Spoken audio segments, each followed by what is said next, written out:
This is nothing short of a political shocker. Turfed by his own party over allegations of misconduct, Patrick Brown walked into a crush of media at PC Party headquarters earlier this afternoon, officially becoming a candidate for his old job, the PC Party leadership.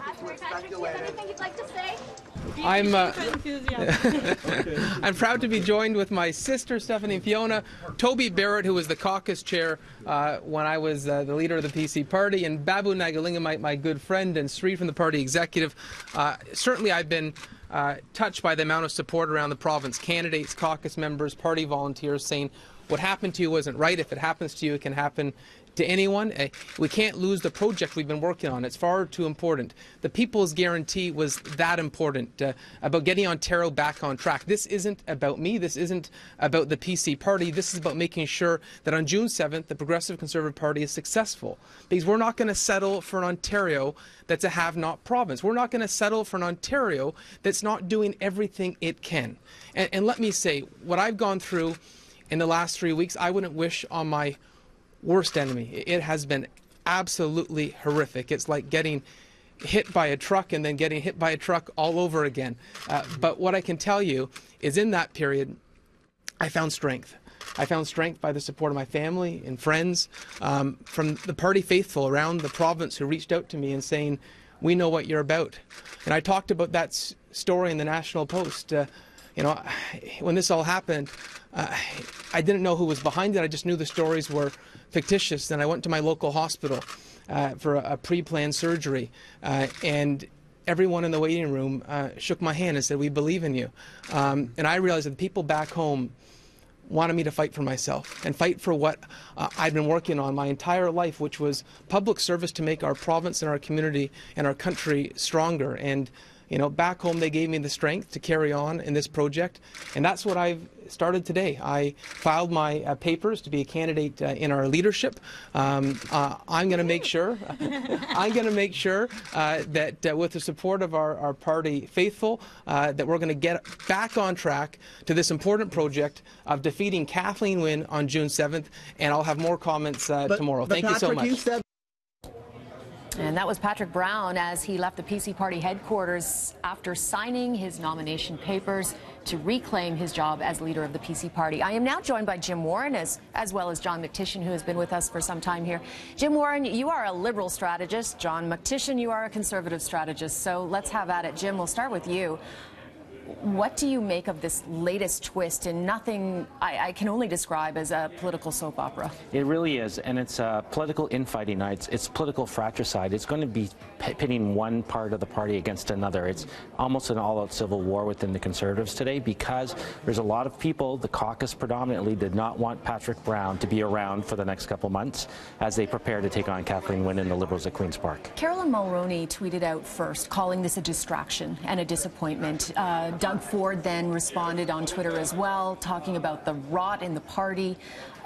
Do you think that the party can actually survive this and be ready to battle Kathleen Wynne in the next election in June? Well, I thought the real winner this afternoon was Christine Elliott. She was the adult in the room. She was not quick to sort of fire off and be held hostage by Twitter by this response. Let's remember, this is a ranked ballot. So whoever, it does not enough to get just the first place votes. You want some second and third place votes as well. So I think Christine Elliott played her cards well. She played it smartly to sort of hold back. I think the knee-jerk reaction by Mulroney and Ford was probably a misstep because it'll cost those potential Brown supporters who could go to them on other ballots. But to be fair, they're rookies, so they wouldn't necessarily know any better. The neophytes, that's right. Yeah. Now, what do you think this will do? Because, I mean, Kathleen Wynne must be just dancing tonight, and she can already take the little clips and put them in her campaign ads. Let's root out the rot. You know, that will be probably the main one that she'll be talking about. So is the party not eating itself alive here, John, and doing the worst possible thing that it can do under these circumstances, have a bloody civil war? This is all part of our secret plan to give the Liberals so much content they don't know what to run with. No, look, any party would prefer to avoid all of this, and certainly in public, and certainly there's leadership tribulations and leaders getting forced out or candidates. That's normal in politics, but to do it in the light of day, to do it through the media, media. Social media, I think, is sadly part of that, right? Because for the first time, I got into a very heated exchange with a member of caucus to the point where I went, okay, the next one I'm going to get sued for. So I picked up the phone and I said, maybe we should back up, and which we did, and I deleted it. But it's way too instant now. There's very little reasoned thought. There's a lot of emotion. And to be fair to everybody, they thought they were playing a simple game, you know, and it's gotten very complicated very quickly. Let's talk about a lot of issues that were raised by Vic Fideli about Patrick Brown's leadership. He has said, for example, he's launching an investigation into fake memberships and that they were greatly overinflated from, say, 200,000 to maybe 77 to 200,000.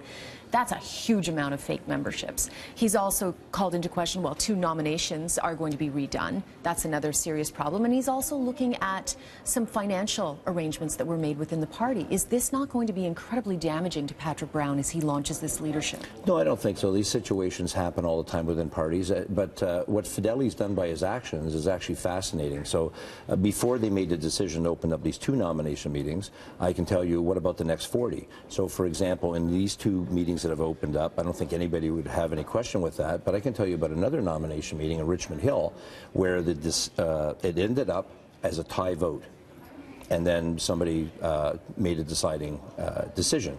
But there were 2 people in wheelchairs that couldn't make it into the building because the party, if you can believe it in this day and age, booked a hall down 2 flights of stairs. Now, I didn't notice because I can walk.